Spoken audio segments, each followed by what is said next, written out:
Hello YouTube, it's TTFT here, and welcome back to Railroads Online. Yeah, the other day I bought this Climax locomotive because I'd done enough runs for like the lumber mills and things with the little porter engines, and I thought I'd actually go for some really, for some big, powerful engine to ideally run longer trains. So yeah, I'm going to try and avoid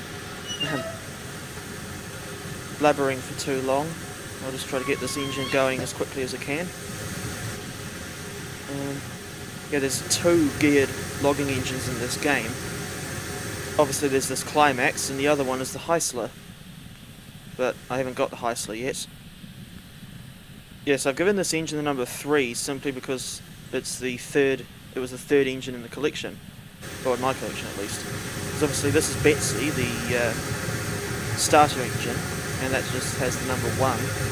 And then over there is Tessa, the 042 Porter, and she's the number 2 engine on this line.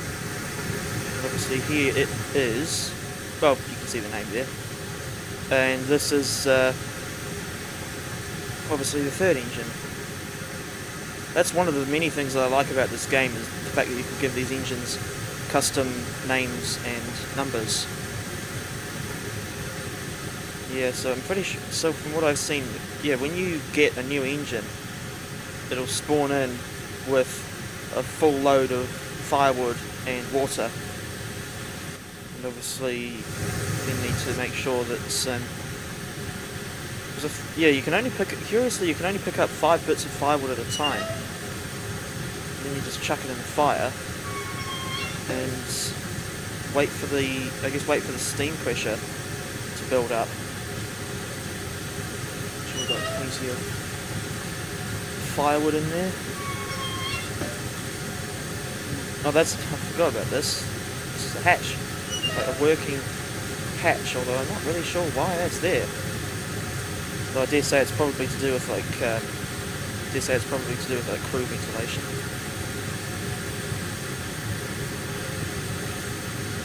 Yeah, I wish that you could actually just sit down at these little seats like you can do with the locomotives in Train Sim World. Because obviously they're all diesel and electrics. Because obviously when you press the control key to crouch, you're essentially down to floor height, more or less. Although I suppose if you're driving in first person, you can just poke your head out the window like this. I suppose that works. Right, get some water pressure up. This is obviously, I mean, it's impressive that they've got this, or that the developers of this game have put in. Excuse me. It's impressive that the developers have got a system in where you have to actually light up the locomotives before they're ready for service. But it's obviously, well, in real life, I remember it takes something like 4 or 5 hours to get a steam locomotive ready. So obviously in this game, they say they've messed with historical accuracy or realism in this, or slightly, in order to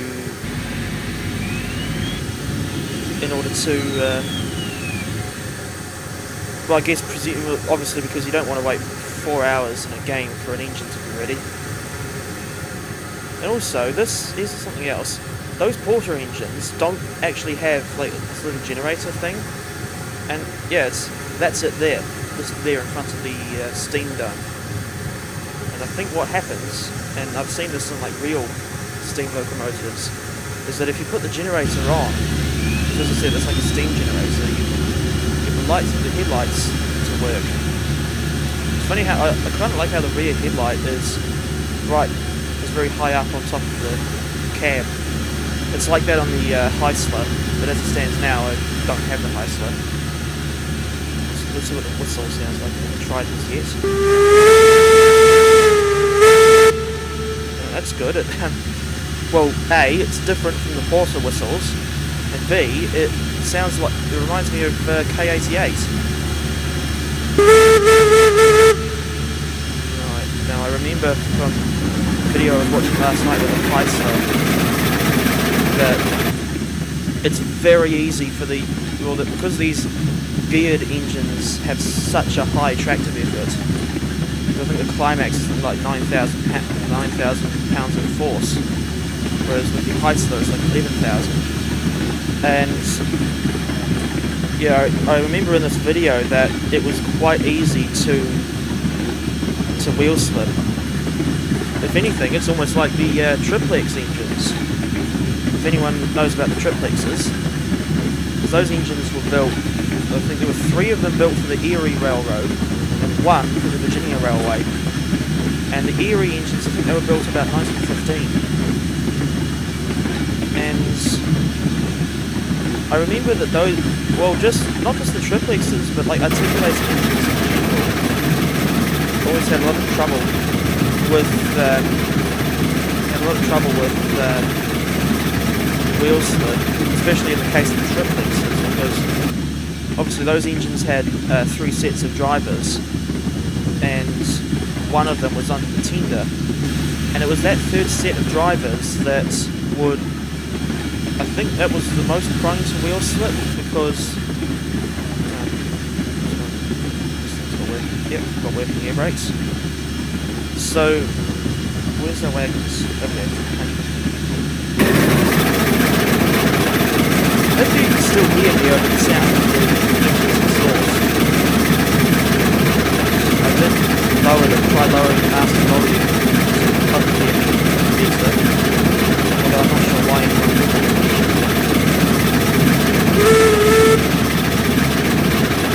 The other thing with these geared engines is that they're very, very slow.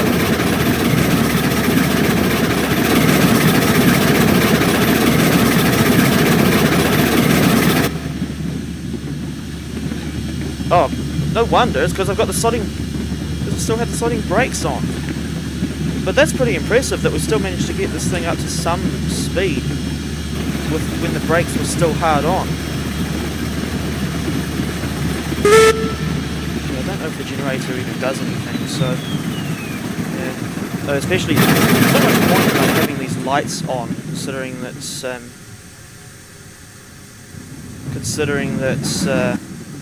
there's no day-night cycle in this game.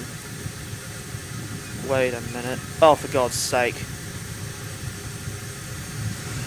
Yes, I suppose that's one problem with having 2 sets of points right next to each other, is that you could easily get the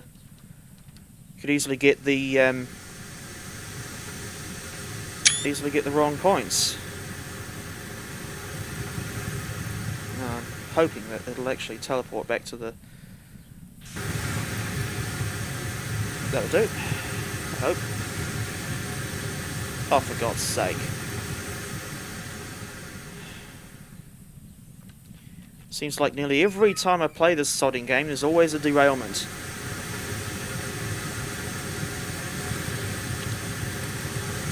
Right, that is better. Oh, this one, let's get the couplers set.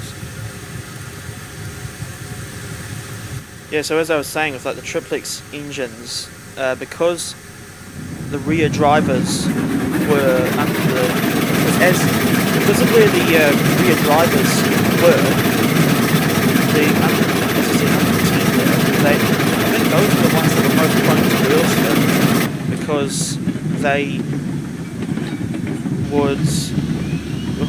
obviously as the coal and water was used up, it would mean less weight bearing down on the driving axles. Another engine that I remember that was kind of famous for wheel slip was the Pennsylvania Railroad S1, which was a one-off 6446 duplex locomotive that was built in about, was it 1938 or 1939? Yeah, that engine was, I believe, the only one ever built with a 6446 wheel arrangement. And whilst I do think the S1 was a very nice looking locomotive, and I'm not saying that just because I generally don't mind streamlined engines, but no, I'm saying that while the S1 was for the most part a pretty nice looking engine, I just think it had a very, very odd wheel arrangement. Like 6-4-4-6, if you think about it.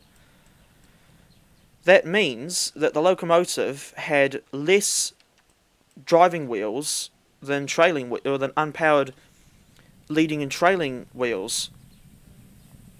And from what I remember reading somewhere that only about 48% of that locomotive's weight was on the driving axles.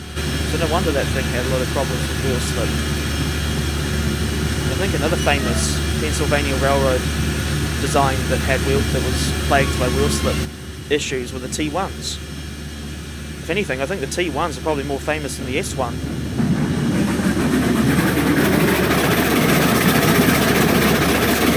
Sounds like if these exhaust sounds if you listen on these exhaust sounds, you would think that the Climax was working really hard. And I suppose it did. Sorry, not really hard, but just going really fast. And yeah, I could easily forgive you if you think that, if you just heard the exhaust sound without actually seeing the engine moving, but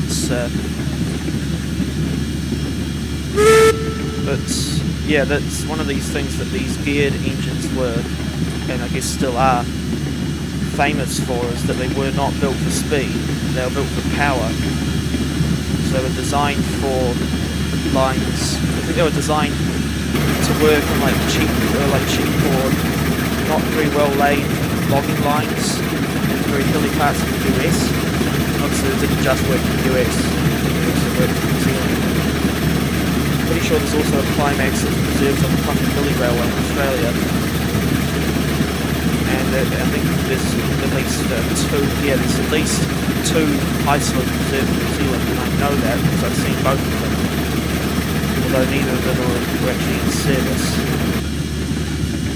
But I chose the Climax as my first major addition to the motor power roster, simply because I think it was nicer and more refined than the high slope. Although of course the high slope is close. I think the high slope is tied with the DNRG Class 7280 as like the most powerful locomotive in the game.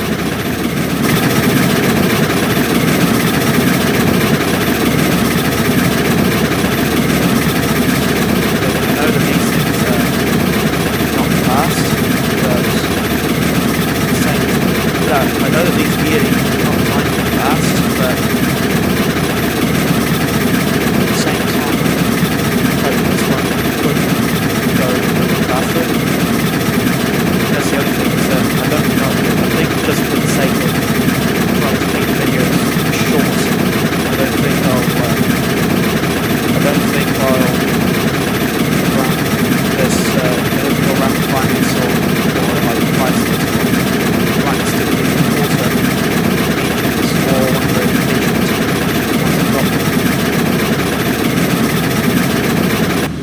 Actually, yeah, speaking of conventional tender engines, I was considering getting the Eureka 440 primarily to have just run on this direct line from the freight depot to the sawmill, because this one I think is the flattest of the three routes that I've built so far. But I saw that when I went to buy the Eureka, I saw that thing had a tractor effort of only like 5,600 pounds, which is ridiculous considering the Porter engine, that like both the 040 and 042 Porters have got 6,100 pounds of tractor effort. So those things are, it's a bit weird that the smaller engines are like more powerful than a larger 440. And yeah, I do remember people saying that the Eureka was possibly the worst engine in the game because of how gutless it is. And yeah, considering that what I saw with the tractor effort, yeah, I think it's easy to supply. Well, they're saying that I probably will get the Eureka at some point, just simply to have possibly to run between the logging camp and the sawmill, because that line, as it stands now, I've only got 7 wagons for that service. So I like to think the Eureka will be able to handle that reasonably well. The other thing I remember about this line of building the sawmill is that most of it is on this big steel trestle.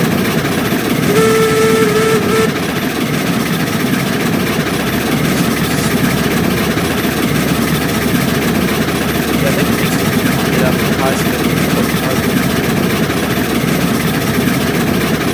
So I'm thinking that I think the next major extension I'll do is a line off the freight depot going down to the oil refinery. So I'm pretty sure that you can take like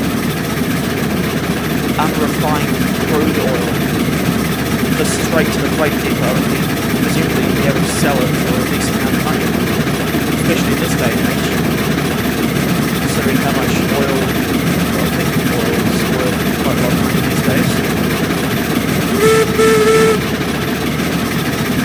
I know that they haven't fuel crises in the past, which results in which means that I forget what caused it, but I remember it was like in 1973 and 1979.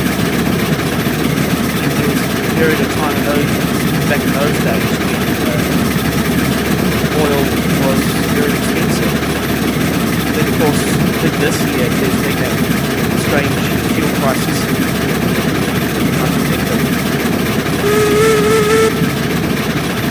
I think I read a news article about that, and I also saw Laurie Rose on the Laurie Marvel channel running number 1 points. Speaking of which, one video in particular that I remember of his, is that the brakes? Yeah. One particular video I remember of his was when a video where he essentially vlogged himself at his efforts to try and chase down a Class 08 when that was towing a Class 66 Felixstowe all the way to Ipswich, which is really weird considering the Class 08s are shunters and they only have a top speed of 15 miles an hour. Speaking of the Class 08, if you know the Thomas characters, Diesel, Arian Burt, Paxton, Sydney, and I guess even the Great Railway Show Diesels, you'll know we'll essentially know what a Class 08 is to do with that lot. Because well, I suppose Diesel, mainly because he's the oldest of those characters, and that's the point. I think one of the few Railway series books that I've got is Duck the Diesel Engine. And I remember the cover image, the image that you see on the illustration that you see on the cover is, it's good brakes. The image that you see on the cover is just, I think, Duck smirking at Diesel, but Diesel looks very smug, I think. Right, so we're coming up on the sawmill, and as you can see, just about see, the pond is full of logs. And I'm thinking I might actually split this video in 2 parts, where like part 1 will just be this trip to here to the sawmill, and then part 2 will be the run all the way, the return trip. Yeah, I think I will go with that, just mainly because of how slow Climax is. But I think I will at the very least show the process of loading the wagons here in part 1. So there we've got 10 of these staked cars. I also saw in that video, it was Khan Gaming I was watching, this video on the Heisler, and I learnt from that video that you can get like lumber and beams here at the mill and actually take them down to the iron ore mine. And I did not realise that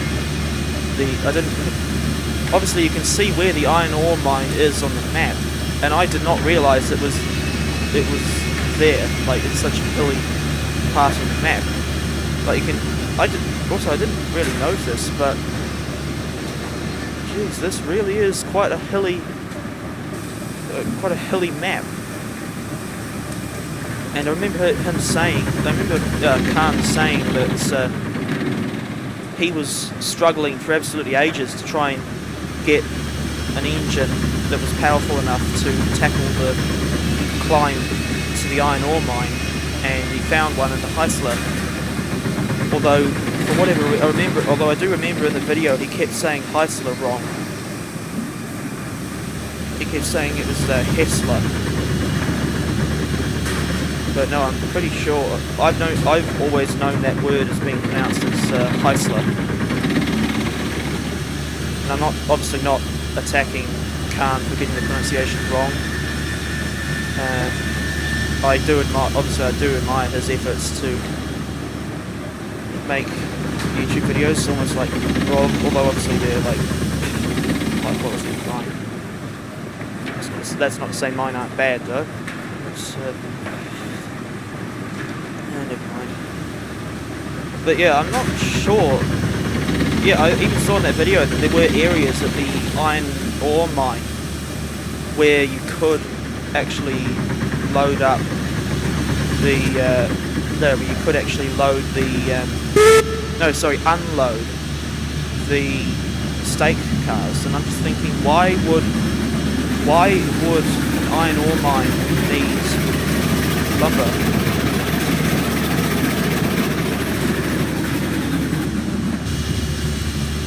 But yeah, I think at some point over the next day or so I'll try to build a line from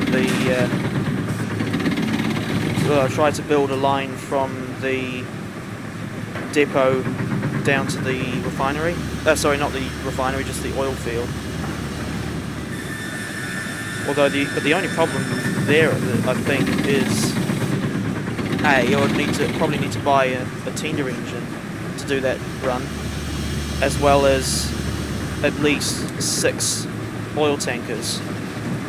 And that would mean a lot of work, because the oil tankers, what I've seen, are like $1,400 each, which I think is quite a lot for a wagon, considering these lumber cars are only like $250 or $300 each. Yeah, I'm not sure why the oil tankers are so much more expensive than these simple stake cars. Well, just trying to get this lot loaded up as quickly as I can. I remember I did try to have like a return loop here, but there was just not enough space for one with like gentle curves. So I've had to do this very short head shunt, and I haven't tested it yet. But I'm thinking it's probably not much. It's probably barely capable of fitting one of these Climaxes. I think I remember in Khan's video he had 12 stake cars. Obviously that's more than what I've got today. And I think he only put lumber on 4 of the wagons. Like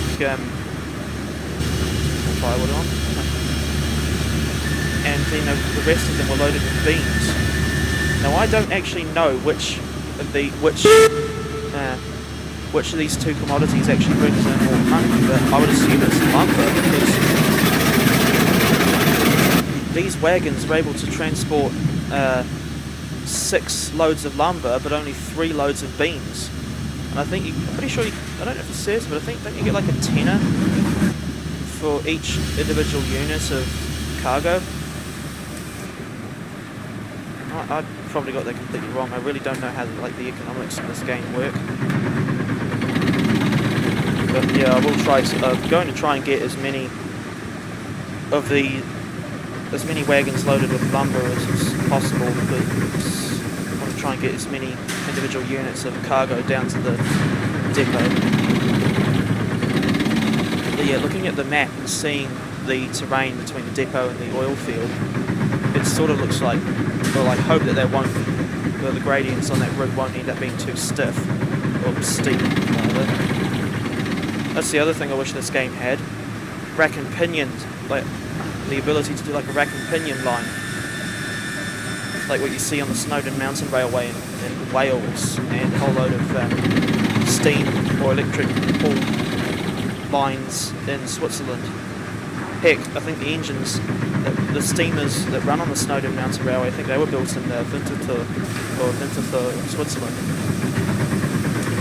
I mean, I know in the railway series it says that like Culdee, I think it says that Culdee and some of his,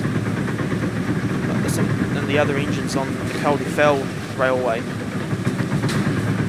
were built in Switzerland. Speaking of the Culdee Fell, I do actually, without necessarily being a boastful, as corny and out of touch as this sounds, a boastful flexor, I do actually have Ertel Godred and Ertel Culdee,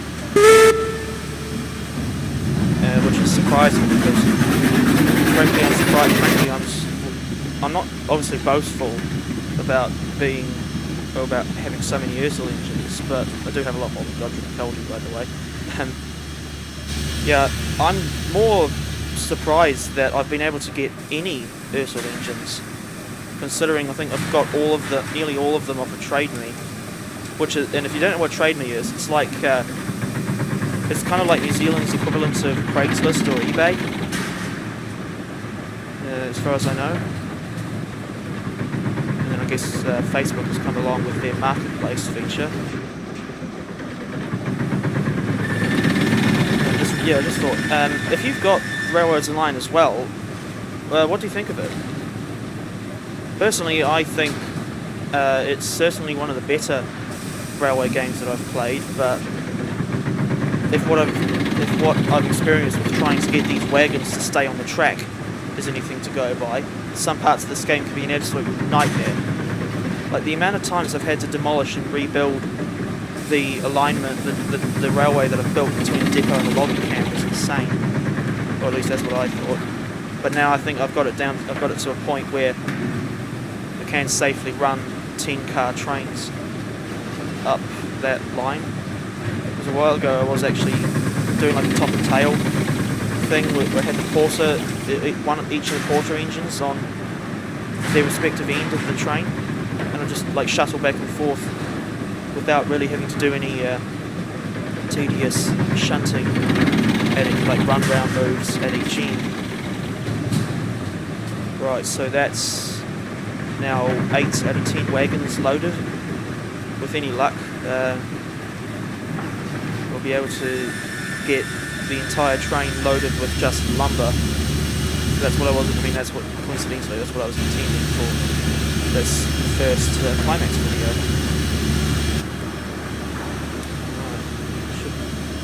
Get a move forward. I think the next time I do a sawmill run, might just get beams and nothing else.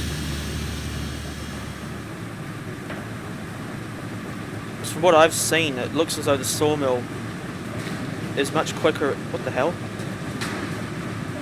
From what I've seen, it looks like the sawmill is quicker at producing beams than it is with lumber. In other words, it'll fill up to 100 beams faster than 100 lumbers. And from memory, I think if the sawmill is practically full of lumber and beams, then I think it won't actually take in any more logs. Speaking of logs, I remember that round in the part of New Zealand where I live, log trains are a reasonably common sight. Like KiwiRail run them to and from Mount Maunganui, and by extension the Port of Tauranga, to two destinations that start with K, that both start with K. Well, these DL locomotives bring in these trains with logs from either Murupadra / Kawedro or Kinleith.